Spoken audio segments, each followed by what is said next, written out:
नमस्कार दोस्तों, मैं हूं दीपक सिंह, दैनिक समाचार से। आज आपको एक ऐसी खबर सुनाने जा रहा हूं जिसे सुनकर आप हैरान हो जाएंगे कि लोग किस तरह से कुछ लड़कियों का शोषण कर रहे हैं। कुछ लोग किस तरह से लड़कियों का शोषण कर रहे हैं। पहले तो चिकनी चुपड़ी बातें करते हैं, शादी के लिए मना लेते हैं, फिर शादी करते हैं और फिर उसके बाद उनको जहरीली दवाएं दे रहे हैं और नशे वाली दवाएं दे रहे हैं और कोई और ही शख्स हवस का शिकार बना रहा है। इस तरह का भी खेल जहां पर चल रहा है। खबर सुनकर आप हैरान हो जाएंगे कि आखिर हमारे समाज में किस किस तरह के लोग हैं, किस किस तरह की मानसिकता के लोग हैं। और ये मामला दोमाना का है, जहां पर जानकारी में ये मिली थी, कल से ये मामला सुर्खियों में आया है और जानकारी ये मिली कि एक महिला का उसका ही पति शोषण कर रहा था, उसका गर्भपात करवाने के लिए जहरीली दवाएं दे रहा था और समय से पहले उसका एक तो गर्भपात करवाया और दूसरा नशीली दवाएं दे रहे थे उसको। और वो पति शायद उसके पास रहता भी नहीं था, रूम में लॉक करके चला जाता था और वो उसको कोई बेहोशी की दवाई देते थे, क्या करते थे, लेकिन उसको कोई और ही हवस का शिकार भी बना रहा था। परिवार का ही कोई सदस्य हवस का शिकार बना रहा था। और उस लड़की के ऊपर आप सोचें कि क्या बीत रही होगी। और जब ये बातें सुर्खियों में आई तो जो लड़के पक्ष वाले हैं उन्होंने पत्रकारों को भी धमकाना शुरू कर दिया कि आपने ये हमारी इमेज खराब कर दी है, हमारा ये कर दिया है, वो कर दिया है। लेकिन लड़की के बारे में किसी को चिंता नहीं है कि वो उसकी स्थिति कैसे है। इस समय वो गवर्नमेंट मेडिकल कॉलेज में है और जिंदगी और मौत के बीच में वो जूझ रही है, कोई चिंता नहीं है। यहाँ तक भी हमारे सूत्रों के मुताबिक हमें पता चला कि ये लोग पैसा देने के लिए तैयार थे और पैसा भी कोई थोड़ा नहीं। इतना पैसा कहते तोल के ले लो, कितना केजी वेट है उतना केजी पैसा आप तोल के ले लो। तो आप सोचें कि पैसे वाले लोग और रसूखदार लोग, ये सब लोग जो हैं वो अपनी इमेज को बचाने के लिए किस हद तक चले जा रहे हैं। सारे नहीं, लेकिन कुछ तो इस तरह की मानसिकता के लोग होंगे। इसमें कितनी सच्चाई हम नहीं जानते, लेकिन इस तरह की बातें सुनने को मिल रही हैं कि ये इस हद तक वो जा रहे हैं, धमका रहे हैं। और शायद इनके रसूख के सामने पुलिस के बड़े बड़े अधिकारी भी चुप हो जाते होंगे, क्योंकि मामला जब दर्ज करवाने को जाता होगा पुलिस स्टेशन में तो कहाँ कोई मामला दर्ज करता होगा, क्योंकि किसी को क्या भरोसा है कि इतने अच्छी इमेज वाले लोग जो हैं वो घर में किस तरह की हरकत कर रहे हैं। थोड़ा सा खबर विस्तार से बता देता हूँ क्योंकि इस पे मामला दर्ज हो गया है और मामला दर्ज जो है वो 4 लोगों के खिलाफ हुआ है। एक शख्स को गिरफ्तार किया गया है, बाकी जो है वो फरार हैं। और ये मामला दोमाना पुलिस ने दर्ज किया है और मामले में ससुर, चाचा ससुर, सास और पति 4 लोगों के ऊपर मामला दर्ज हुआ है। पुलिस ने एक आरोपी को गिरफ्तार कर लिया, एक आरोपी को गिरफ्तार किया है, बाकी आरोपी फरार हो गए हैं। उनको पकड़ने के लिए छापे मारे जा रहे हैं।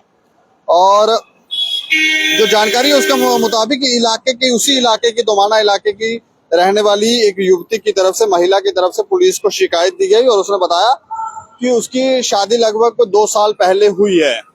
2 साल पहले शादी हुई थी। उसके बाद से, जब से शादी हुई है उसके बाद से ही उसको तंग किया जा रहा था और पिछले साल वो गर्भवती हुई थी और उसके ससुराल वालों ने उसका गर्भपात करवा दिया था। तो ये आरोप लगाया है महिला ने। उसने कहा है कि परिवार वालों ने, यानी कि ससुराल वालों ने उसका गर्भपात करवा लिया। उसने शिकायत में ये भी बताया कि उसका पति उसे ससुराल में छोड़कर चला जाता था, वो वापस घर नहीं आता था। यानी कि उसको शायद अब कमरे में छोड़ के चला जाता था, लॉक कर देता था, क्या करता था, घर से चला जाता था और फिर आता ही नहीं था। और उसने ये भी बताया कि उसे परिजनों की तरफ से बेहोशी वाली कोई दवाई दी जाती थी, कुछ पदार्थ दिया जाता था, जिसके बाद उसको शिकार बनाया जाता। यानी कि पहले उसे तो दवाई दे दी जाती थी बेहोशी वाली, जब वो बेहोश हो जाती थी तो फिर उसको हवस का शिकार बनाया जाता था। ये सब खेल जो है वो उस लड़की के साथ, जो अपना घर बार छोड़ के उस लड़के के साथ रहने के लिए आई थी, तो उसके साथ ये सब किया जा रहा था। परिवार के सदस्यों की तरफ से किया जा रहा था। पति तो छोड़ के चला जाता था, लेकिन परिवार के सदस्य बेहोशी की दवाई देते थे। उसने बताया कि उसके परिवार वाले जो हैं वो बेहोशी की दवा जब देते थे तो उसके बाद उसे शिकार बनाते थे और जान से मारने की भी कई बार कोशिश की है। अब शत्रुता किस बात की थी, क्या शत्रुता थी, क्यों से जान से मारना चाहते थे, पहले तो शादी की ही क्यों। और जानकारी ये भी है कि ये लव मैरिज थी, और अगर लव मैरिज थी पहले तो बहला फुसला के अच्छी अच्छी मीठी मीठी बातें करते हैं और बाद में जब घर ले जाते हैं तो फिर ये देखे किस तरह का खेल चल रहा था। लव मैरिज थी, जो जानकारी है इसमें कि जानते नहीं है, लेकिन जो सूत्रों के मुताबिक हमें पता चला लव मैरिज थी। और पति फिर छोड़ के चला जाता था, परिवार के सदस्य बेहोशी की दवाई देते थे, बेहोशी की दवाई देके कोई उनमें से ही कुछ लोग शायद उसे शिकार बना रहे थे।